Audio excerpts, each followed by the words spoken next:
Welcome to Cutscenes and Cupcakes. I need everyone to know that because we're recording this live, I'm still wearing a bra at 9 o'clock at night. So, lucky you guys. I'm not. No comment. Anyway, tonight, or Cutscenes and Cupcakes is the podcast where we talk about video games and rate them in baked goods. And tonight, we're actually probably not going to rate anything. We are just giving our first thoughts on Ghost of Tsushima since it was released last Friday. Yay! So as of this episode, it will have been out for 5 days. And unfortunately, we haven't finished it in 5 days. We've just scratched the surface. Oh, yeah. Especially with it being like more of an open world concept. Like, there's so much more. So much more to experience with this game. But before we dive into our thoughts on that, I think we're going to do some Not a Sponsor.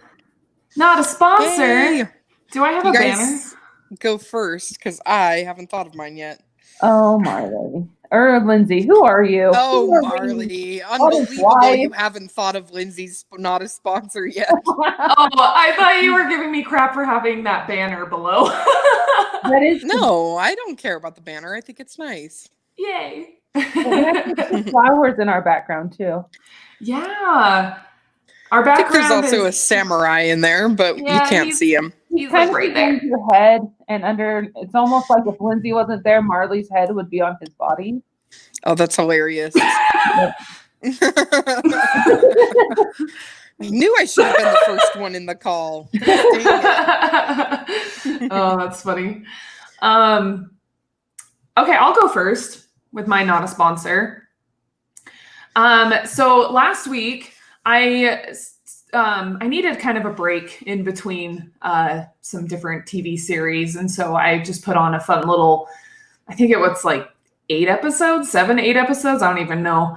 Just a little Netflix original called Down to Earth.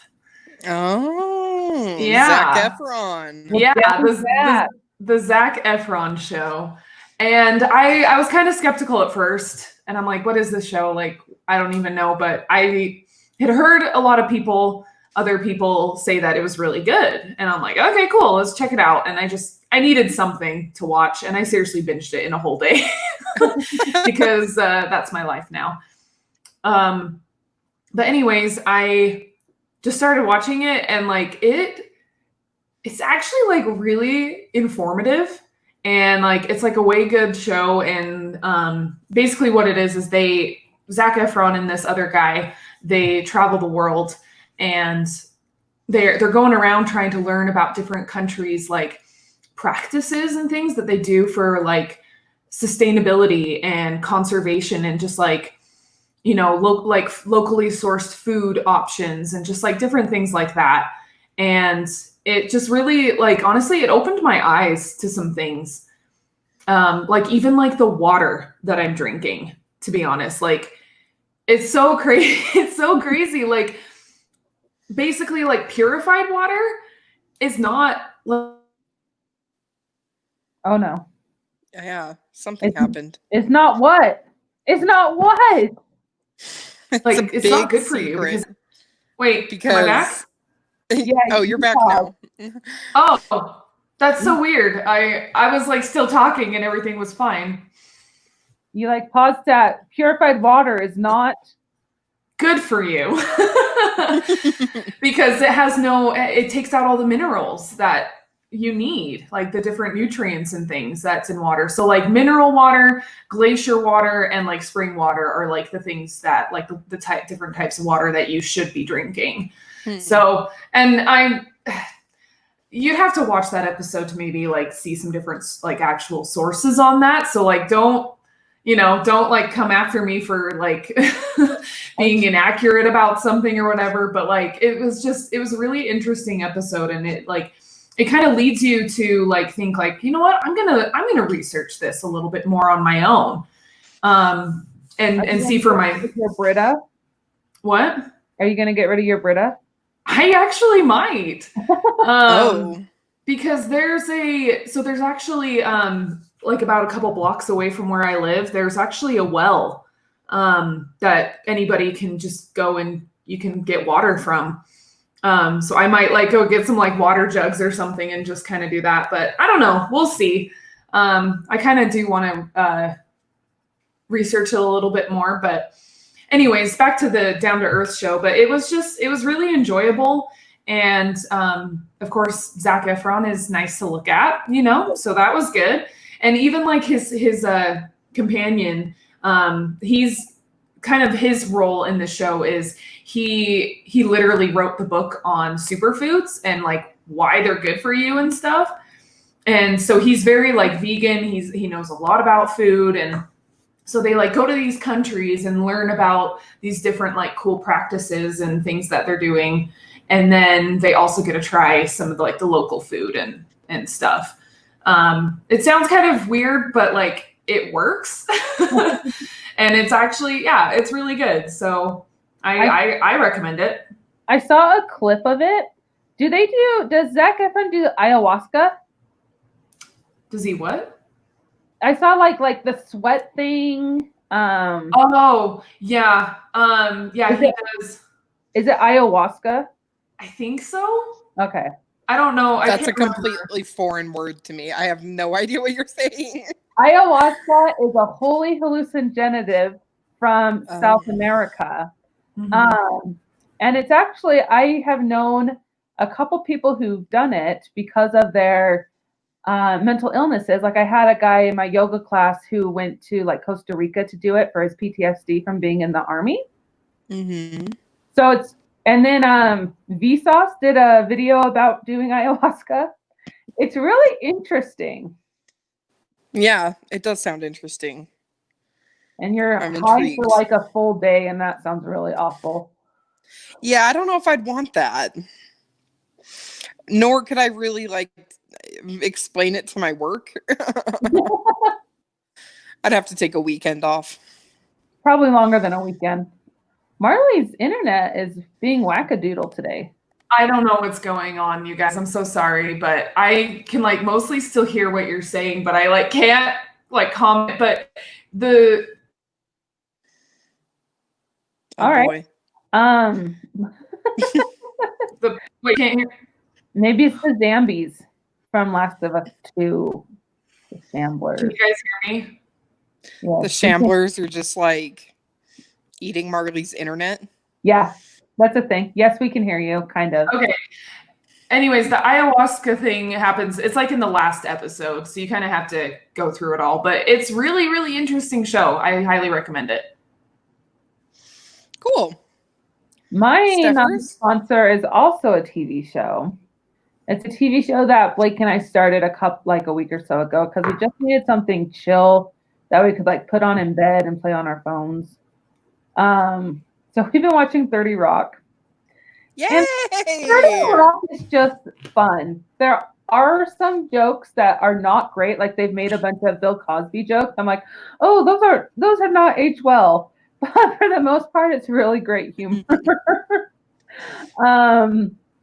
And Tina Fey and Alec Baldwin are so funny together. I love them. They have so many great cameos in there.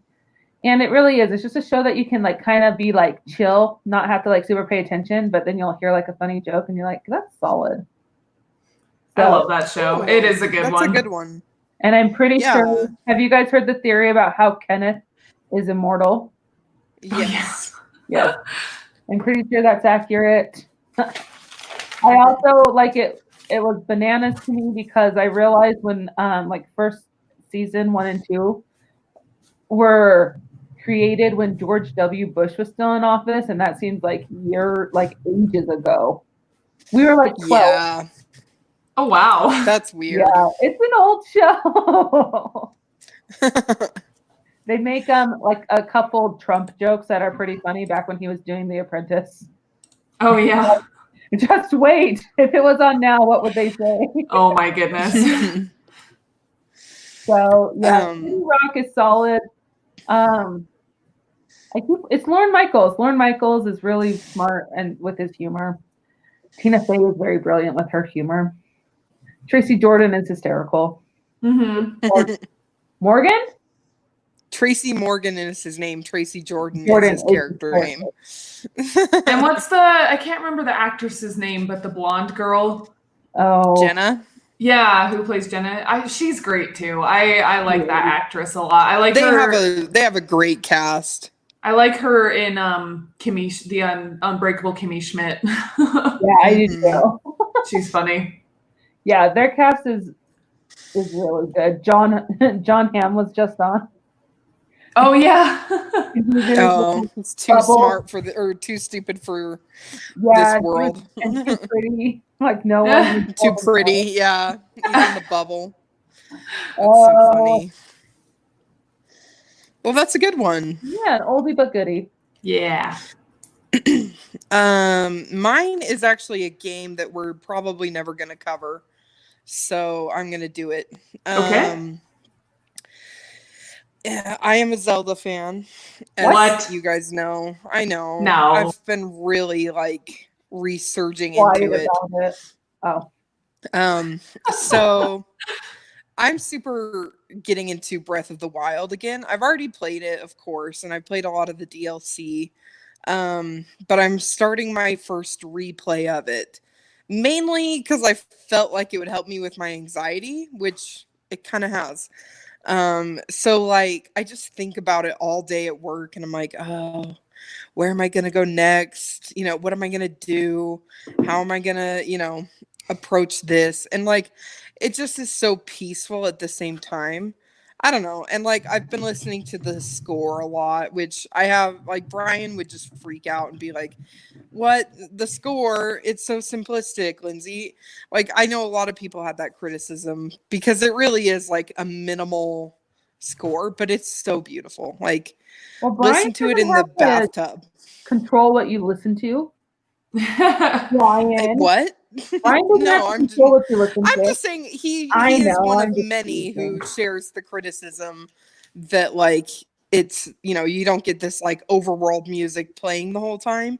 It's a little more atmospheric, but I really like it. I think it's beautiful. And I don't know, Hatno Village music. I just play that in my head all day at work just to keep calm. Nice. Anyway, so yeah, that's mine. I like it. Yeah. One day I might play a Zelda game again. I think you should. I haven't played any since Ocarina of Time. Well, and there's so many. Yeah, and you have access to a Switch, so you could totally get on that. When is Marlee going to get a Switch? Hopefully, eventually. Maybe someday, if it ever comes down in price. I mean, not with that's fair. And I'm sorry, about it today, and I was like, gaming's a really expensive hobby. Yes, it is, but it's so good. But then I was thinking about it. I'm like, well, kayaking can be expensive because you pay for permits, your kayak, your oars, your life vest, your, what is it called? Wetsuit. Things like that. Yeah. I mean, a lot of hobbies, rock climbing is a really expensive one. Do you have to have a permit to go kayaking? Certain rivers. Yeah, some places.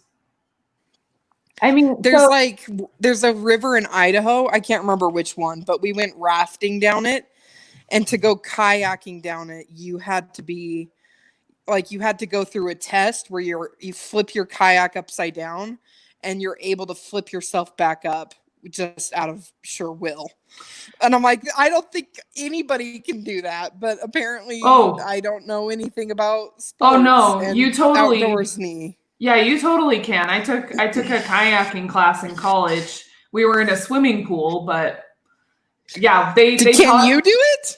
Not anymore, but I could at the time. It was so hard though. It's all about the oar movement. Your oar is like this, and then you do this thing, and then you're like, whoop, right side back up. That's but it's crazy. It's harder than it looks, and I hated it. It looks pretty hard, Marlee. It is. I think I only successfully did it once, and the other time. Imagine doing that in a rapid. Oh, exactly. Yeah.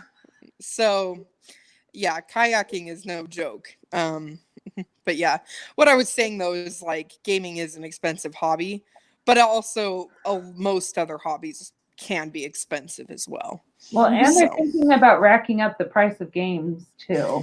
Yeah. Right. I've been thinking about that. Been the same, like most new games have been the same price since the 80s and 90s.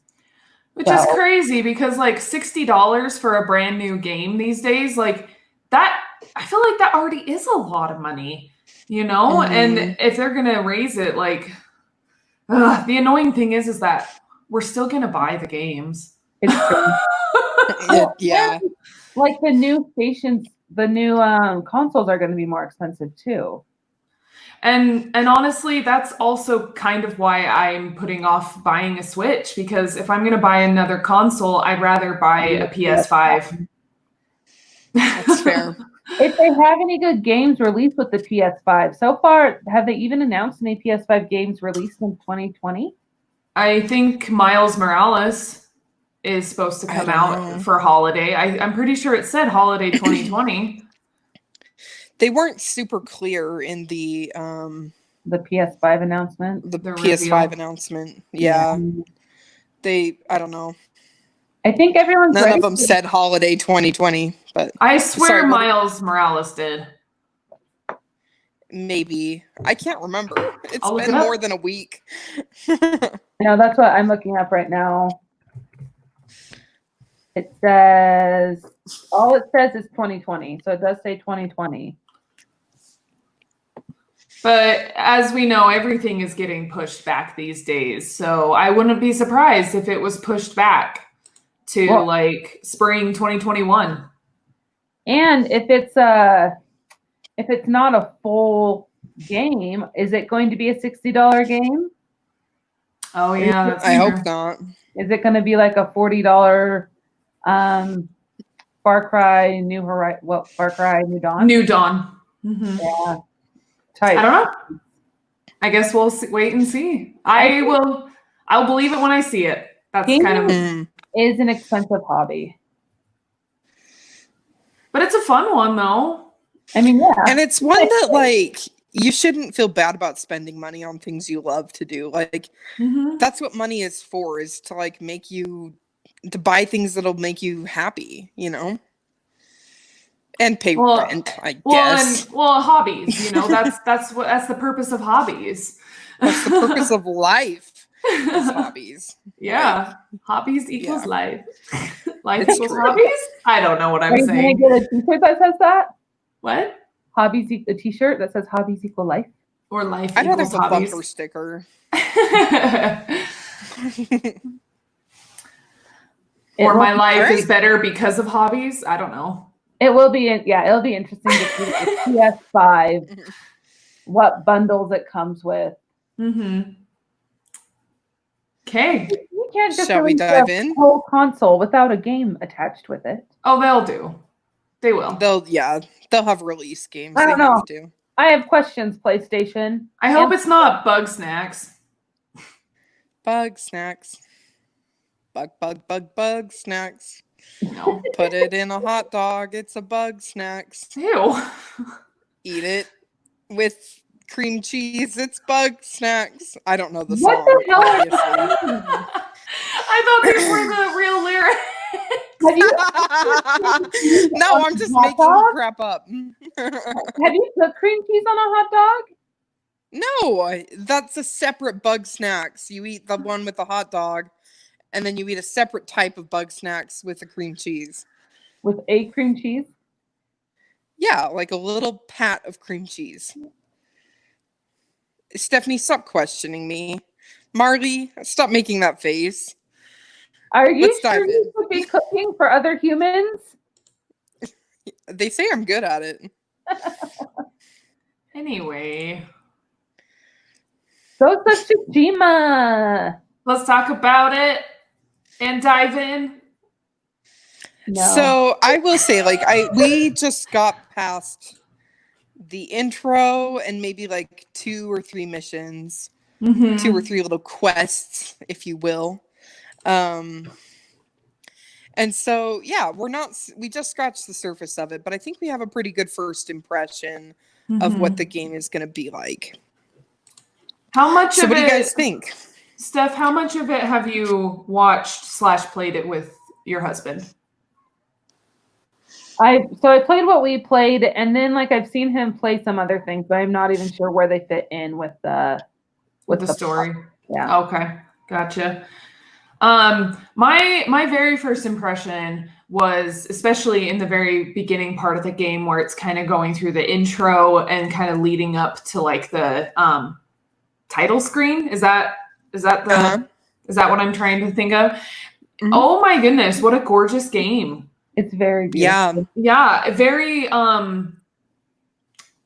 what's the word I'm looking for? Scenic. Very, very scenic. And I do have to say one feature of the game that I do like, but also it's just kind of odd because it doesn't have any HUD, which is just odd to me because all games have that, and it's just weird to like not see that. You know what I mean? Like it's really it's different. But I like it though. It makes it's like so clean. Yeah, it makes it very cinematic. I agree. The graphics are like ridiculous, out of this world. Yes and no. I kind of disagree with that because like at E3, I feel like we were promised a little more than what we got in certain parts, but then other parts it seems really good, and I'm like, oh wow, this is amazing. You know, like when he was on the horse going through the fields, like that was amazing. When he was like the red maple tree. And like that first battle where like there's all that like fire arrows and like all this fire and blood going everywhere. It was amazing.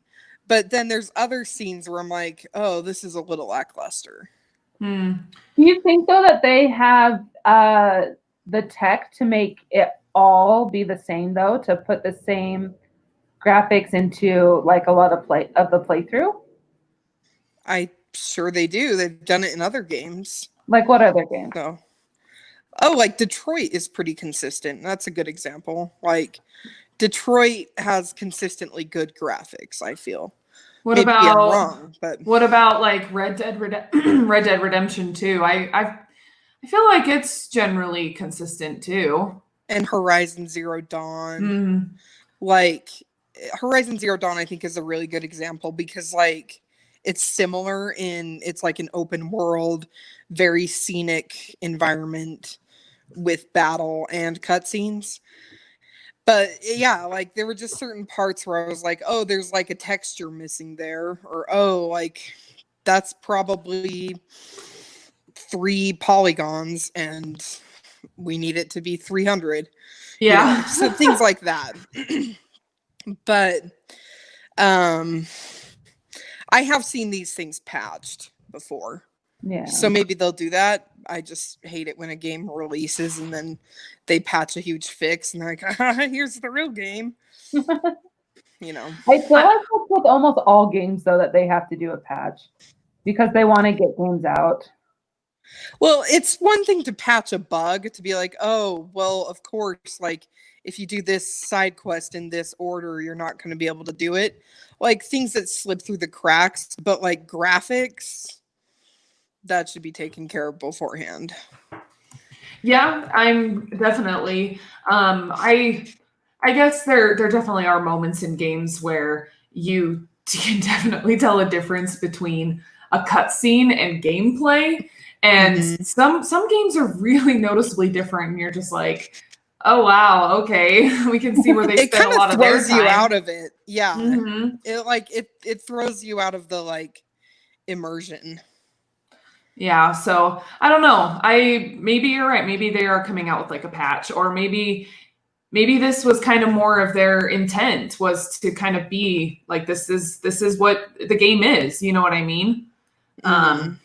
I mean, it is like, during ancient times. So maybe, I don't know. I don't know what I'm trying to say, but like maybe it's just they want it to be a little more raw. In ancient times? What? Did they not have textures in ancient times? Nope. No. No. Skin was infinitely smoother. That's why they didn't need skincare products until now. A lot of like our acne and like face stuff comes from all the pollution in the air. All right, so it's true. I mean, I don't think Marlee's theory pans out. If it was true. Yeah. I know that in the future there's a part where you can pet a fox, and for that it makes it a very good game. Oh. That is a good game. If you can pet animals. Quality in games. So you were saying, Linz, that the fighting style is a lot like Assassin's Creed. Yes, it reminded me specifically of Assassin's Creed Revelations, in that you kind of get put in a group of people, and there'll be like you. I'm talking with my hands to illustrate this, so I'll back up. So there'll be like you, and then two or three other people, and like they'll just kind of be surrounding you, and then you can kind of just take turns hitting them if you're quick and smart. And then like the way the combat feels, like the way it flows, was very Assassin's Creed to me. And I actually really like that. I loved Assassin's Creed Revelations, and I love a lot of the Assassin's Creed games I've played. So yeah, like the combat is fun, and it's not difficult to learn, and I think the combat's solid enough that I would play a huge long game. Would you say, because I didn't actually like play the controller, so I didn't experience the combat of this game, but just from watching it, it kind of, for me, it reminded me of Witcher 3. Would you say I got that impression too? It's kind of like that? Like, yeah. Well, and even just like the whole concept of like this game and how like much of an open world it is, and all these different side missions, and the way that like quests are presented to you is very Witcher 3. Like, it reminded me a lot. And I haven't played a ton of Witcher 3. It's still on my list, but I have played enough of it and seen and watched other people play it enough to kind of, get the grasp of it. I haven't played any Assassin's Creed games though. I kind of want to, especially Assassin's Creed. What's that one that's coming out soon? Valhalla. That looks cool. Oh yeah, that'll be fun. I know the open world concept is probably something that I don't enjoy as a gamer at all. I want, especially if it's a longer game with a lot of story, I want it to be a very linear path from the beginning of the story to the end of the story. And I don't want to do side missions. I'm very much the same way, Steph. Like, I mean, that's exactly how I played Red Dead Redemption 2, because that world is humongous. And the only other thing though, like after playing Red Dead Online and actually and then also like completing the story and stuff, I'm like, you know what? I kind of want to go back and explore. But initially I'm like, no, I want story. I want to know what's going on. Like, I just want to just get there. I just want to, keep going and stuff. So, I mean, I'm very much the same way. And I bet someday when I play Ghost of Tsushima in its entirety, like I'm going to pretty much follow the main plot line. Oh man, I am like the opposite. I'm a completionist. I was talking to a friend about this today, actually, where we sent each other like we were just sending each other YouTube videos about this problem that we have, where we like have to side quest everything first. So I sent him the Viva La Dirt League video where it was like, I don't want to leave this area unless I'm done, and I'm not done. So don't make me leave the area. And the guy's like, oh, well, it'll just be across the fence and back. You can do it. It's fine. And then he like finally talks him into crossing the fence, and he's like, oh, the eclipse. This means only one thing. We have to flee Honeyville. And he's like, oh gosh, dang it. And then like all these little quests that he like failed because he didn't do them. like pop up, and I'm like, oh, side quest, like the completionist nightmare.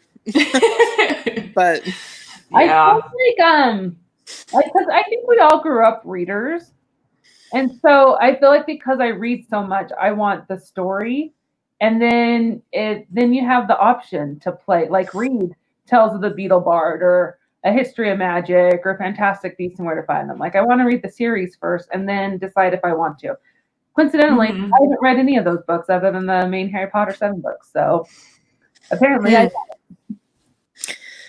I like a huge epic journey where Link goes fishing for 30 minutes a day and wanders around Hyrule and then maybe does a temple and then he goes back fishing. You know, like I like to dawdle and enjoy it and like explore the world and take my time. Yeah, I wonder, I don't know. It just, yeah, I guess it just depends on how much time and energy you really want to put into the game. You know, I feel like, even like right now where you guys are playing The Last of Us Part 2, you know, still, I think I can already tell, like, we've only played together like a little bit, but I can already tell, like, just again, knowing Stephanie's style of gaming, she, you know, she's not gonna want to like take too much time to explore, which is fine. Like you don't have to in Last of Us. You can definitely just keep moving forward, you know, if that's what you want to do. But you know, but if and there definitely are games that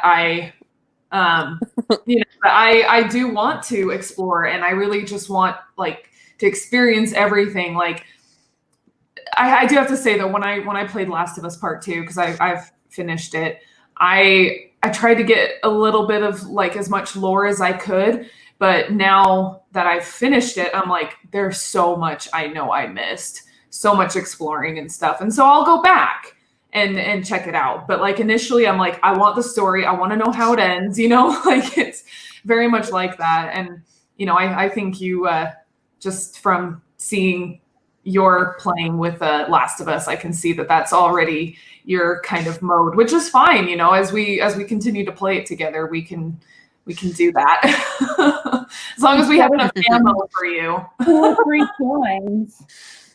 Huh? I'm not sure if you've said it's fine 2 or 3 times. I'm not sure it is fine. It's fine. It's fine. It's fine. It's fine, Steph. It's fine. Just as long as you have enough ammo, that's all. That's all. Hey, I was doing just fine. Were you doing just fine? I'm just kidding. Totally was doing just fine. I know. Died like once up with like a freak fall. I know. Ellie has no heart. It's just a really long game, you know, so I can totally see. Anyways, but Ghost of Tsushima, back to that, I did want to say one thing that I noticed.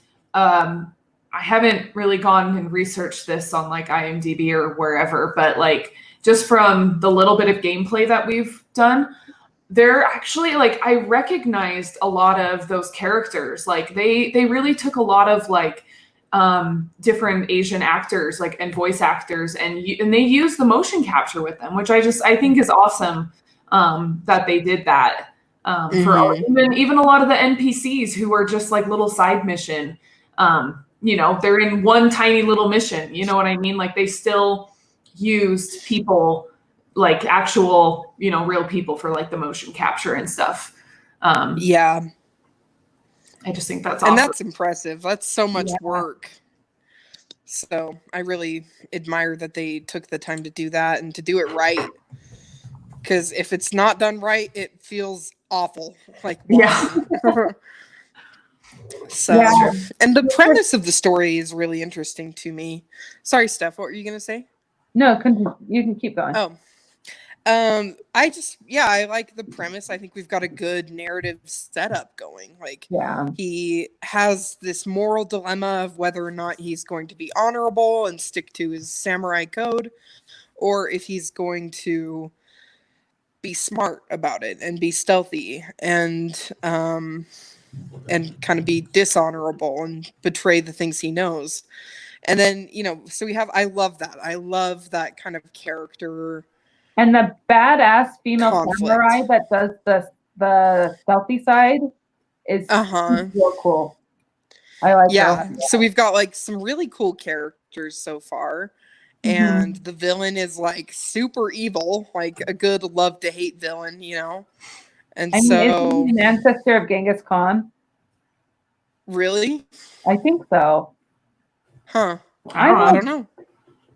So I mean, he's got that whole not wanting to take over other countries about him. Not wanting to be a conqueror. Not wanting to let the conqueror win thing about him. Never mind. I don't know. Yeah, I don't know either. But yeah, no, I think we've got a good narrative set up, and I'm really excited to see how it pans out. Yeah, I think the little taste we had was really intriguing. Like they started it off really strong, started it off in a way that's pretty captivating. That first battle where you're like on your horse and running down into the battlefield is epic. Unbelievable. Yeah. So I was looking on Wikipedia a little bit more about this game. And I found this little like quote that I want to read because it's actually pretty cool. So the game developer, Sucker Punch Productions, they actually considered various other settings and themes. Like one thing they were thinking about was like pirates or like a Scottish outlaw or like Three Musketeers kind of thing. But they kept coming back to, it says feudal Japan and telling the story of a samurai warrior, which is just really cool that you could just be drawn to something so specific like that and want to just like create a world out of it. And so they said that they meaning the developers, they found like a historical account of the Mongol invasion of Tsushima in the year 1274, and just the entire vision just like clicked into place. And so they really just wanted to like ensure that this title would be an accurate representation of feudal Japan. And they consulted cultural experts, and they sent an audio team to Japan to record different sounds, including bird songs. That's cool. Isn't that crazy? Yeah. I just think that is so cool. And we might have to go to Japan because I have to say the atmosphere was captivating. Oh yeah. And beautiful. And didn't we spend like 10 minutes or so talking about a tree that we saw in the game? Like the red maple or whatever? The red maple? Yeah. We seriously talked about that tree forever. It was gorgeous. Yeah, it was. It was the big giant red maple tree when you're first what? When you're training. Yeah, during the training tutorial thing. Like it was so pretty. And I did look it up. Khotan Khan is the bad guy. He's the grandson of Genghis. Oh, okay. Okay. So like a conqueror-esque human. Family of a-holes, if you ask me. Yes. I guess they did say too here on Wikipedia that like while they're not like for the game, like yes, they were inspired by the history and everything.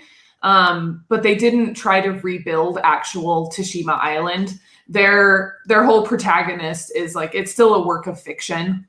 But they definitely wanted to like use some different historical figures, but also like wanted to make sure that they were being culturally aware so that nothing was like insensitive and stuff. So I think that's pretty cool. Which I'd say is very Assassin's Creed as well. Really? Creed. Yeah, it's still fiction, of course.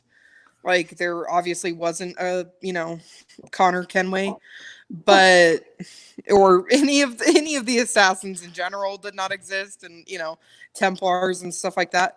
What? But they do put historical figures in, and they do put, cultures and worlds in, and they research them extensively to make sure that it's well done. That's pretty impressive. I love that. I love it.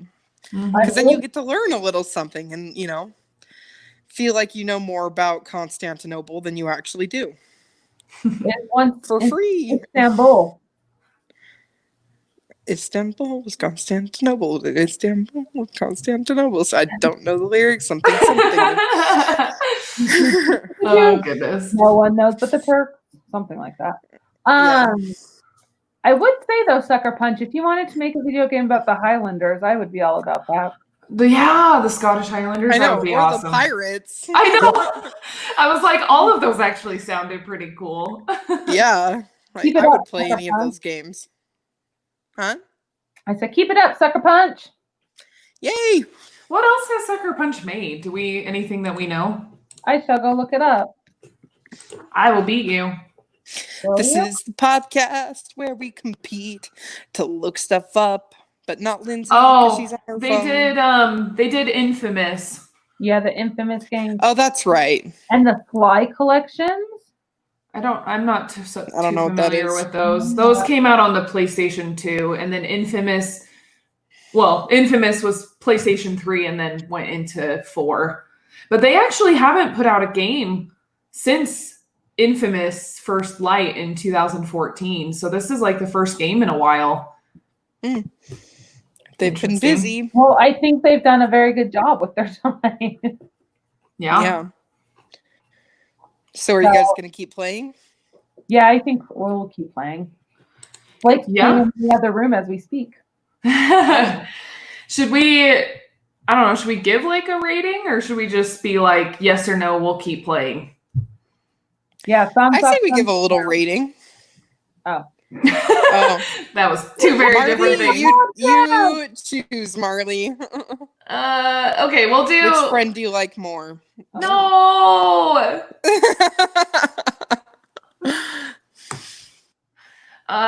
This is not at all a sign of who I love more at all. But I am going to say let's do like a thumbs up or thumbs down. Okay. That's a yes or no. If we want to like keep playing it, that we like it enough, our first impression, we like it enough to keep going and check it out some more. So should we do it like on 3 and we'll each like, you know? Mm-hmm. Yeah. Yeah. Hopefully your wrist doesn't squeak like that. I will be covered by her elbow crack today, so she's been doing this all day.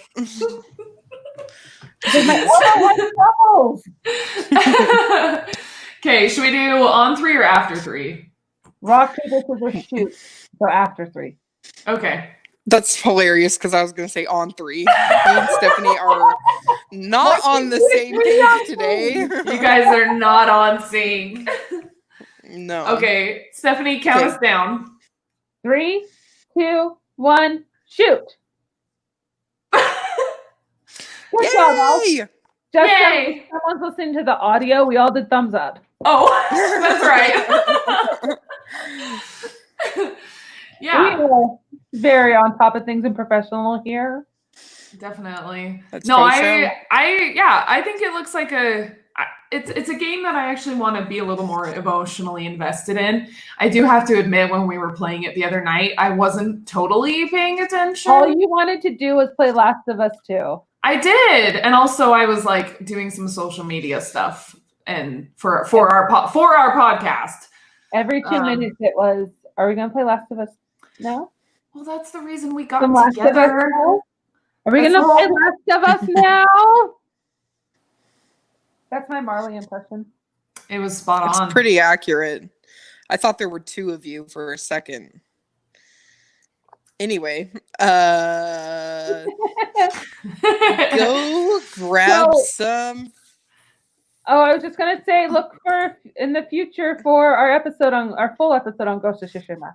Yeah. And you can go to our website, cutscenesandcupcakes.com, and see fun little things that we do there, and like our episodes and things and stuff. And we also have a blog. I'm having fun with banners right now for those who are not watching the video version of this. But yeah, we have a blog as well. Go check it out. Yeah. And also, while we're talking about this kind of stuff, we don't really advertise the show in any much professional capacity, so please tell your friends about us. Yeah, please do. We depend on your word of mouth. And if you feel like it, give us a good or neutral review on iTunes. We're not interested in negative. And yeah, go grab some friends. Eat some cupcakes. And play some games. Yeah. Bye.